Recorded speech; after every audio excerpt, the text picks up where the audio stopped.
Hi everyone, welcome back to my channel. I am so happy to have you here. Today I wanted to take a step back and talk about holiday budgeting specifically. The holidays are upon us, you guys. Halloween is in a couple of days. I cannot believe it. The holidays are here. So I wanted to take today to talk about holiday budgeting. Let's get started.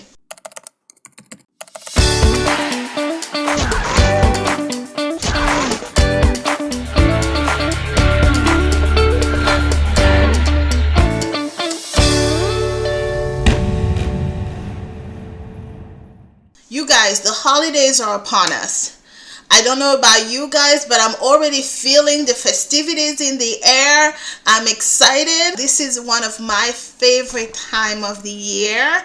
But I also know that for most of us, this is the most challenging time, right? Because our expenses do go out of control and it becomes really easy to just spend. So in today's video, I wanted to just take some time to really talk about some things you can do to get your spending in control during this time. The most important thing you have to do in this time is to plan, and plan again.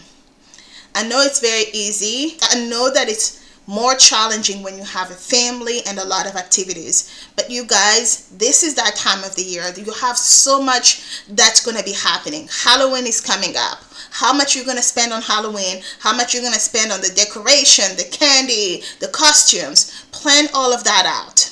It's going to be imperfect, but it's okay. Also plan out for the holidays. For Christmas, what are you guys gonna do? For Thanksgiving, what are you gonna do? Taking a step back to think through all of these holidays and what you potentially have coming up, how much it's going to cost you, will keep your spending from getting out of control. Also, decide on whether or not you are okay staying home for some of those holidays, like for Thanksgiving and Christmas, or if you're going to visit family.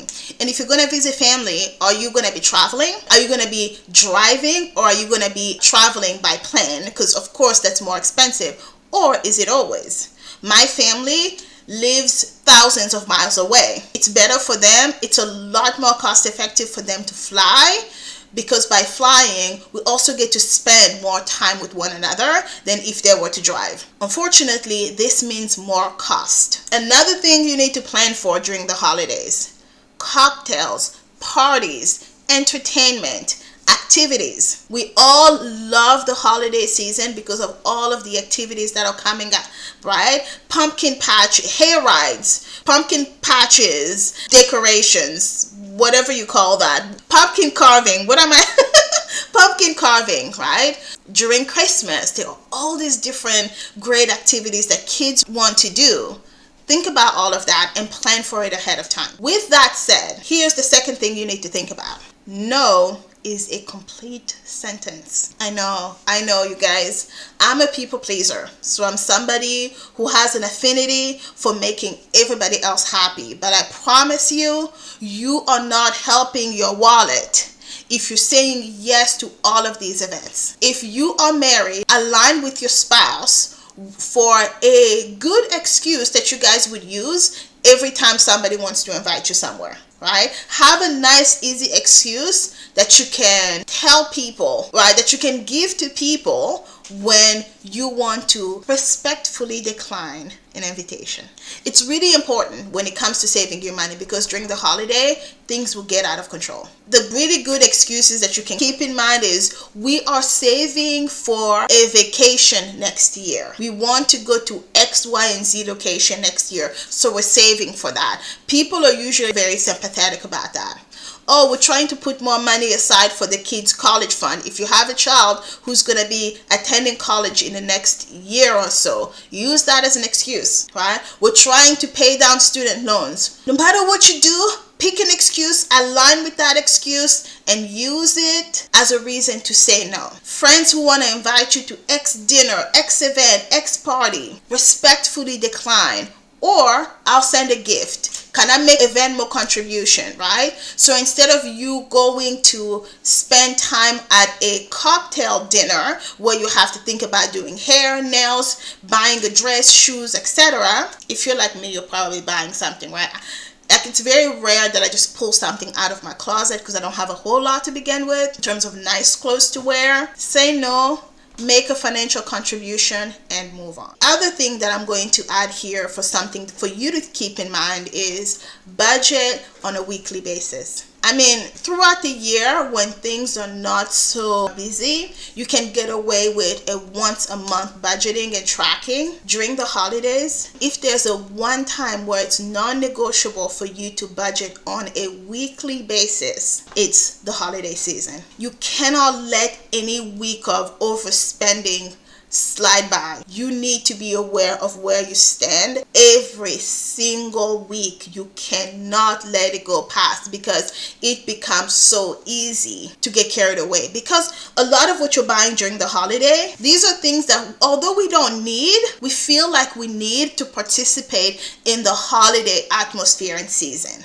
So please, please, please keep that in mind. Budget on a weekly basis. You need to be extra vigilant. And it doesn't take time. You guys watch my videos. It takes me maybe less than 10 minutes to check my expenses and see how much I'm spending. And you know that I've been doing bad with my money because I dread checking my finances. Why do I checking my finances? Because I'm confronting the reality that I messed up. And it feels uncomfortable.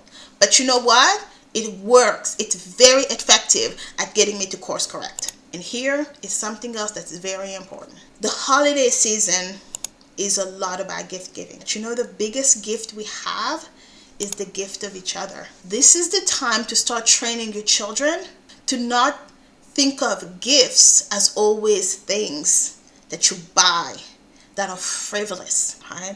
Think about giving the gift of time and the gift of love. By the gift of time, I mean spending quality time with one another. Not every gift have to cost you money, right? So can you guys think of things you can do as a family, right? Low cost to no cost experience related gift. Those memories to me are a lot more powerful as gifts than anything else you can give a child. But it's up to you, if you are a parent, to start training your child to see value in memories more than to see them in things. Why don't you guys make it a tradition to build a fort in your backyard and to do backyard camping as a family, right? Go on a hike, right? Go on a low-cost vacation in the holidays, you know? Take them out of school on a Friday. Yes, because there's something unique when children are like, oh, we don't have to go to school today, but we're going to do something fun. It seems a little bit rebellious and exciting, right? Take them out to school on a Friday. On Thursday evening, you guys leave for a nearby location and you do some sort of excursion, a discovery for 3 or 4 days. Make that your experience instead of it being a physical gift. DIY gifts are great. Why don't we make something for one another, right? What you guys can do is throughout the month of November, September, you know, as a family, you learn how to do some sort of craft project, ceramics, sewing, and then you sew something for one another. Something more cost effective. I don't know about in almost every cities, especially most decent sized cities, you can have no to low cost library training courses on ceramics, sewing, etc. Look for those, they're out there. Right? Not only are you guys building memories, you're doing something as a family, but then you're giving each other something you've made as opposed to something you've purchased. It's more cost effective and it teaches your children to be active. Last, definitely not least, this is exciting for me, is increase your income during the holidays. And it kind of goes in line with what I talked about earlier, right? Learn how to make something. This is a great thing to, if you're a family, learn how to do a side hustle together. Teach your children that, hey, if we do this thing together and we make money, you can buy whatever you want, right? So consider some flexible side hustles during this time of the year that will boost your income.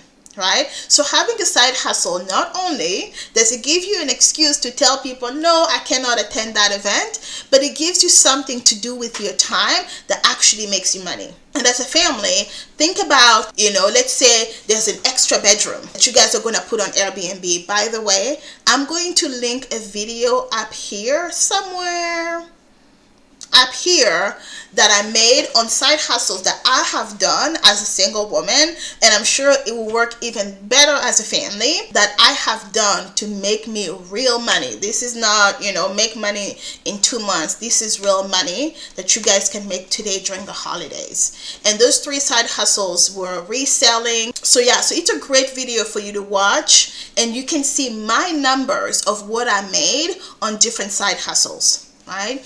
Some great side hustles that you guys can do. A garage sale. You can even tell the children, okay, you have all these different toys, you have all these different things that you do not need. Why don't we sell those things? You teach them how to sell it at a garage sale. You teach them how to sell it on eBay. You teach them how to sell it on Poshmark.